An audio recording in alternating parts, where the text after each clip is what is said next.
नमस्कार साथियों, मैं रजत राज, राष्ट्रीय महासचिव ऑल इंडिया फार्मासिस्ट फेडरेशन, और आप देख रहे हैं हमारे यूट्यूब चैनल बिहारी फार्मासिस्ट। दोस्तों, आपको पता ही होगा, स्वास्थ्य विभाग द्वारा बिहार तकनीकी सेवा आयोग द्वारा 50,000 से अधिक पदों पर रिक्तियाँ प्रकाशित की गई हैं।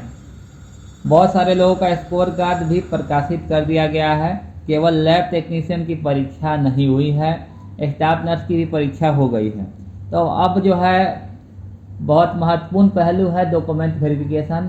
आपको याद होगा कि पैरा मेडिकल और फार्मेसी का डॉक्यूमेंट वेरिफिकेशन अभी नहीं हुआ है, और कुछ पद हैं जैसे कि स्पेशलिस्ट डॉक्टर हैं और किट संग्राहक हैं जिनका डॉक्यूमेंट वेरिफिकेशन हो गया है। और जो रुझान आ रहे हैं, जो दिक्कतें आ रही हैं, उनके बारे में आज हम लोग चर्चा करेंगे। जिन कारण से बच्चों को डॉक्यूमेंट वेरिफिकेशन से बाहर कर दिया गया है, उनके वजहों पे हम लोग चर्चा करेंगे। इसी के लिए स्पेशल वीडियो आप लोग के लिए तैयार किया गया है। आप लोग से अनुरोध है कि वीडियो को पूरा देखिए, आपके सभी सवालों के जवाब हैं। यदि आपके किसी सवाल का जवाब नहीं होता है तो आप कमेंट में मेंशन करके लिखेंगे, उसके लिए हम लोग स्पेशल वीडियो बना के आपको शेयर कर दिया जाएगा। तो देखिए, सबसे पहला जो है ये है कि आवश्यक अनिवार्य योग्यता का जो प्रमाण पत्र है वो नहीं होने के कारण से जो है आपको अयोग्य किया जाता है। तो आपके पास जो है, आप जो दावा कर रहे हैं कि हमारे पास आवश्यक अनिवार्य योग्यता जो है विज्ञापन में जो प्रकाशित किया गया है उसका जो है मूल प्रमाण पत्र या प्रोविजनल प्रमाण पत्र और मार्कशीट यानी अंक पत्र होना चाहिए, तभी आप उसके लिए योग्य हैं, अन्यथा आपको इस वैकेंसी से बाहर कर दिया जाएगा।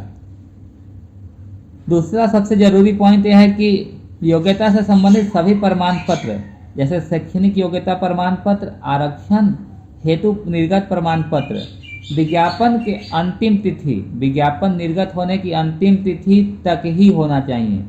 मान लीजिए कि विज्ञापन का अंतिम तिथि 8 अप्रैल है और आप जो है 20 अप्रैल को प्रमाण पत्र बनवा रहे हैं, पहले पुराना वाला प्रमाण पत्र अपलोड कर दिए, तो ये वैलिड नहीं होगा। तो इसको आप लोगों को ध्यान में रखना है।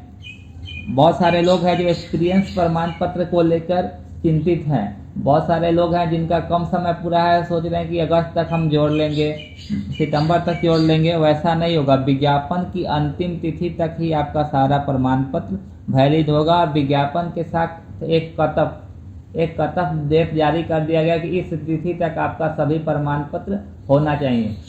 रजिस्ट्रेशन को लेके भी बहुत सारी चीज़ें आ रही हैं। तो देखिए, रजिस्ट्रेशन में क्या है कि रजिस्ट्रेशन में कुछ जगह पे छूट दिया गया है।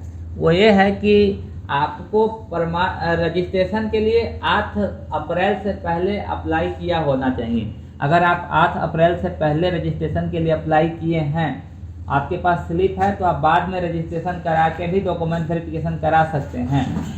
लेकिन अगर आप 8 तारीख के बाद अगर रजिस्ट्रेशन के लिए अप्लाई किए हैं तो आप वैलिड नहीं होंगे, आपको अयोग्य करार दिया जाएगा। ये बातें थोड़ी सी कड़वी हो सकती है, लेकिन जो सच्चाई है, जो नियम है, वही सार्थक होता है और नियम के अनुसार से ही चीज़ें होती है। अगला जरूरी बात यह है कि आप जिस कैटेगरी में अपना आरक्षण के लिए दावा कर रहे हैं, जैसे SC, ST, EBC, OBC और EWS, तो आपको उस कैटेगरी का प्रमाण पत्र देना होगा, अन्यथा आपको उस कैटेगरी का लाभ नहीं मिलेगा और आपको अयोग्य करार दिया जाएगा।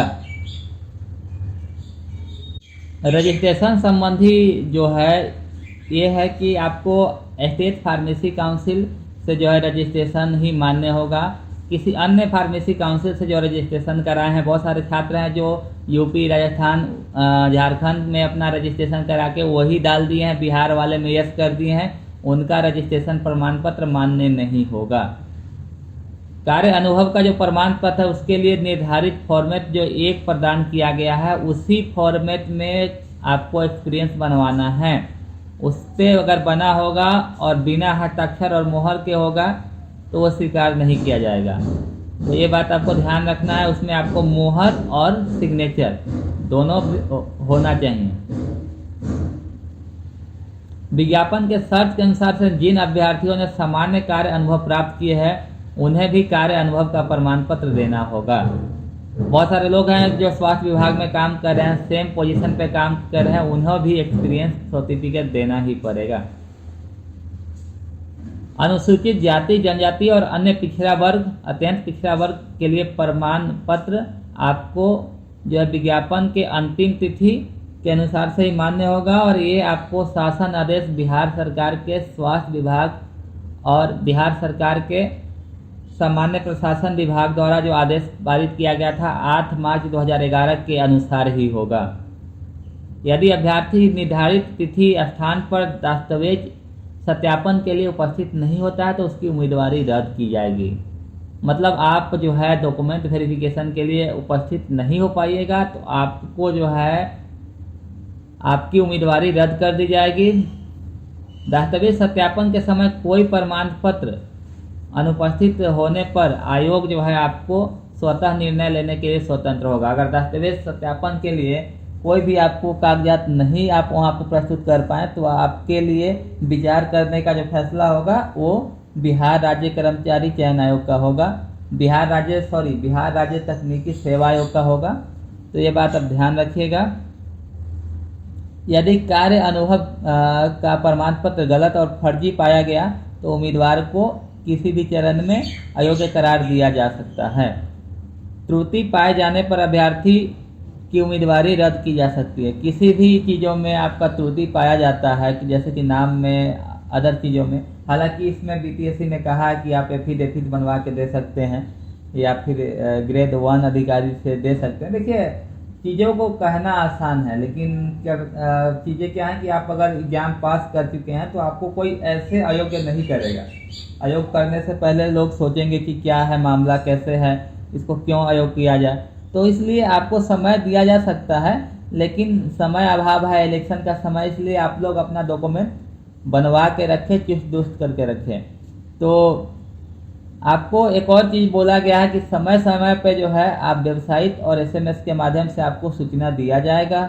लेकिन अगर आप अपडेट नहीं रहते हैं और आप किसी चीज़ में पीछे हो जाते हैं तो उसके जिम्मेवार आप स्वयं होंगे। इसीलिए हम लोग आपको बोलते हैं कि आप व्हाट्सएप और यूट्यूब से लगातार बने रहें, चैनल को सब्सक्राइब कर लें।